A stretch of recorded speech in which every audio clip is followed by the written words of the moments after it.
मेरी मैनेजमेंट तो मेरे घर से चलती है। वो कह रहा था भाभी जी आती दिखें तो अपना लो और जाने दो। एक बार आदमी का ब्याह हो जाता है उसके बाद जो भी आती है मन करता है ये माता चली जाती।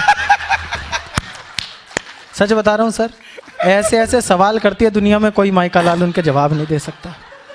अभी पिछले दिनों मेरा जन्मदिन आया तो आके मुझसे पूछने लगी, जानू मैं तुम्हें बर्थडे पर क्या गिफ्ट दूं? जानू मैं कहा तू मेरी बात सुन लिया कर।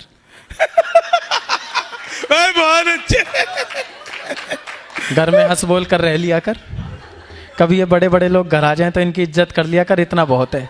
अगली ने 2 मिनट तो सोचा जी, फिर बोली ना मैं तो गिफ्ट ही दूंगी। वाह। तो सर काम तो गिफ्ट से ही चल रहा है। मेरी नई नई शादी, मैंने शंभू शिखर को फ़ोन किया। मैंने कहा यार मुझे कोई ऐसी टेक्निक बता दे कि मैं अपनी बीवी का जन्मदिन कभी ना भूलूं। इसने मुझे जो टेक्निक बताई, कसम है सिर्फ वो लोग तालियां बजाना जिन्हें बात समझ में आए। मैंने कहा यार मुझे कोई ऐसी टेक्निक बता दे कि मैं अपनी बीवी का जन्मदिन कभी ना भूलूं। बोला एक बार भूल जा। बात सही है ना।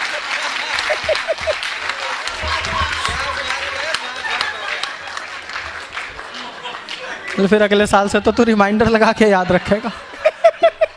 आजकल इन्होंने एक नया टोटका निकाला है तिवारी जी। जब इनका घूमने फिरने का मूड हो, आउटिंग पे जाने का मूड हो, पिकनिक मनाने का मूड हो, तो आध्यात्मिक बहाना ढूंढ के लाती हैं। आध्यात्मिक? मैंने वैष्णो देवी के दर्शन बोल रखे हैं।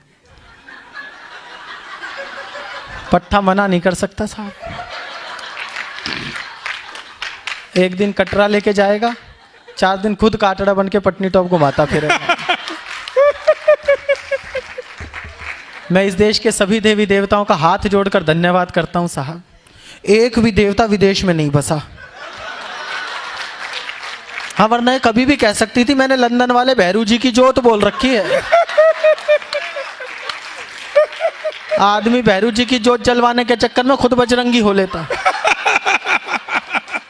लेकिन हम पतियों को कष्ट झेलने आते हैं साहब। हम भी कभी भी कह सकते थे हमने बैंकॉक वाली देवी के दर्शन बोल रखे। हाय हाय क्या बात है। वाह वाह वाह वाह, बहुत अच्छे भाई वाह। पवित्र स्थलों का नाम लेने से क्या ऊर्जा का संचरण होता है। बैंकॉक एक पवित्र तीर्थ स्थल का नाम है। वहाँ प्राणी जाता है, एक सिद्धपीठ के दर्शन करता है, उसका मन पवित्र हो जाता है।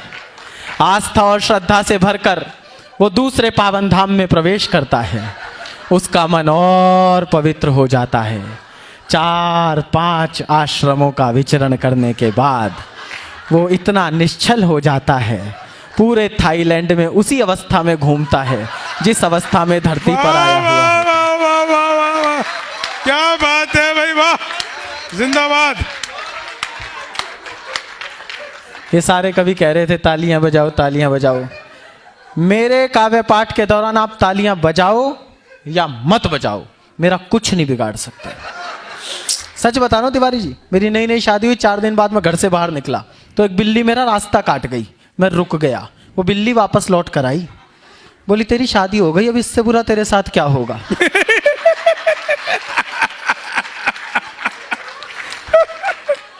तो मेरा तो मैक्सिमम हो चुका है, इससे ज़्यादा बुरा मेरे साथ हो नहीं सकता।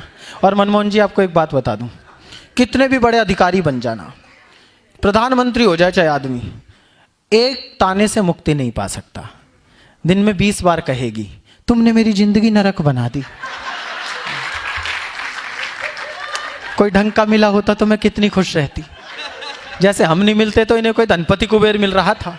लेकिन बोलती हैं साहब, एक दिन मैंने यही लपका, मैंने कहा देखो मनुष्य यदि प्रसन्न रहना चाहे तो प्रसन्नता उसके भीतर होती है, बाहर की स्थितियां उसके सुख और दुख के लिए जिम्मेदार नहीं होती। वो बोली कैसे? अब मैं सिद्ध करता हूं, और सही सिद्ध कर दूं तो जरा अपने आप को सीधा करके बैठ जाना, बहुत पसर गए हो आप लोग।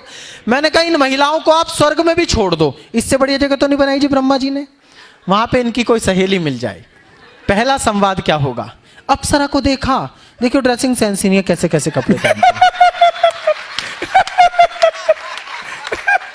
एक हम साहब, हमें आप नरक में भी छोड़ दो, वहां हमारा कोई दोस्त मिल जाए, इसकी करतूत ऐसी है वहीं मिलेगा।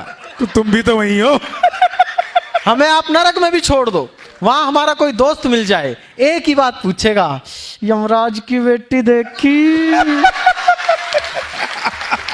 बहुत आनंद जी वाह लाजवाब